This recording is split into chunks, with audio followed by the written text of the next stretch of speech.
Bonsoir à tous. Avez-vous déjà été tellement ému par une œuvre d'art que vous en avez eu le souffle coupé, littéralement? Ce soir, je vous propose de plonger dans un phénomène fascinant et troublant, le syndrome de Stendhal. Imaginez-vous à Florence, entouré de chefs-d'œuvre, et soudain votre cœur s'emballe, vos jambes flanchent.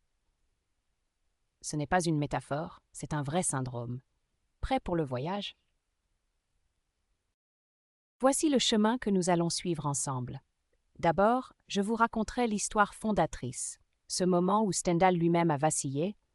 Ensuite, nous décortiquerons les symptômes de ce trouble étrange, puis nous irons à Florence, là où tout se joue, avant d'ouvrir le débat scientifique. Et pour finir, quelques conseils pour vous, amateurs d'art, afin de profiter sans défaillir. Tout commence en 1817. L'écrivain Marie-Henri Beyle, plus connu sous le nom de Stendhal, visite la basilique Santa Croce à Florence. Il est entouré des tombeaux de Michel-Ange, Galilée, Machiavel et des fresques de Giotto. Et là, submergé par tant de beauté concentrée, il raconte avoir été pris de palpitations si violentes qu'il a cru tomber. Il écrit dans son journal « Je marchais avec la crainte de tomber ». Ce témoignage restera gravé dans l'histoire et donnera son nom au syndrome près de 170 ans plus tard. Définissons maintenant ce dont on parle.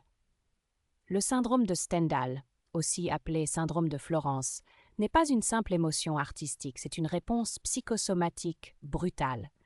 Le corps réagit à la beauté comme s'il faisait face à un danger. C'est rare, c'est déroutant et c'est profondément fascinant. Concrètement, les symptômes ressemblent à une crise d'angoisse aiguë. Le cœur s'accélère brutalement, on parle de tachycardie. La respiration devient difficile, la personne a l'impression d'étouffer. Des vertiges apparaissent, pouvant aller jusqu'à l'évanouissement. Et dans les manifestations les plus sévères, certaines personnes rapportent des hallucinations. C'est comme si la beauté, au lieu d'élever l'âme, écrasait le corps. Ce syndrome fait partie de ce qu'on appelle les syndromes du voyageur. C'est le voyage lui-même qui déclenche le trouble chez une personne sans antécédent psychiatrique. Si ce syndrome porte un nom aujourd'hui, c'est grâce à une femme, Graziella Magherini. Psychiatre à l'hôpital Santa Maria Nuova de Florence, elle a passé 20 ans à observer un phénomène récurrent chez les touristes. En 1989, elle publie ses travaux et baptise ce trouble du nom de l'écrivain. Son constat est clair. Être exposé à une surcharge d'œuvres d'art peut provoquer une réaction psychosomatique spectaculaire. Elle a noté que les femmes européennes semblaient particulièrement concernées. Le chiffre est marquant. Plus de 100 cas documentés en 2 décennies. Ce n'est pas une épidémie, le syndrome reste rare, mais c'est assez pour établir un pattern clinique. La plupart des patients récupèrent rapidement, souvent en quelques heures, mais l'expérience les marque durablement. Et une question s'impose alors. Pourquoi Florence? Pourquoi cette ville plus que toute autre? C'est ce que nous allons voir maintenant. Florence n'est pas une destination touristique comme les autres. C'est le berceau de la Renaissance, une ville où la densité de chefs-d'œuvre est si exceptionnelle qu'elle crée les conditions parfaites pour déclencher ce syndrome. Voyons pourquoi. Imaginez, en une seule journée à Florence, vous pouvez passer du David de Michel-Ange à l'Accademia, à la naissance de Vénus de Botticelli aux Offices, puis aux fresques de Giotto à Santa Croce. Cette accumulation, cette overdose de beauté, est unique au monde. Les gardiens des musées florentins sont d'ailleurs formés à reconnaître les signes du syndrome de Stendhal chez les visiteurs. Ils savent repérer celui qui chancelle, celui qui pleure sans raison apparente devant un tableau. C'est dire si le phénomène est pris au sérieux. C'est là que le débat devient passionnant.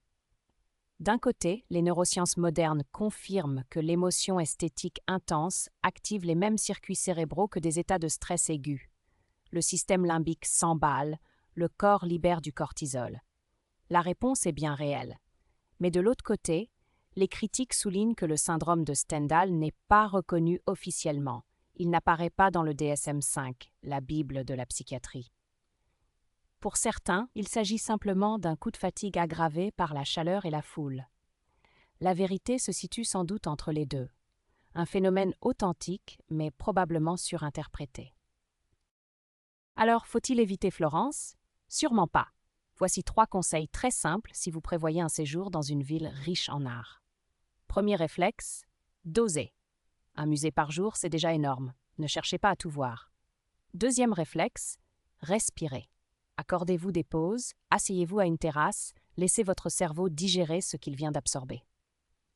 Troisième réflexe, choisissez.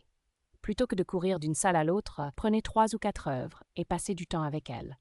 La beauté se savoure, elle ne se consomme pas. Je vous laisse avec ces mots magnifiques de Stendhal. Au fond, ce syndrome nous rappelle quelque chose d'essentiel et de merveilleux. L'art a le pouvoir de nous bouleverser, physiquement, viscéralement. Dans un monde où nous consommons les images à toute vitesse, peut-être que le vrai danger n'est pas d'être trop sensible, mais de ne plus rien ressentir du tout. Merci de votre attention, et la prochaine fois que vous visiterez un musée, prenez le temps. Qui sait, peut-être ressentirez-vous, vous aussi, un petit syndrome de Stendhal.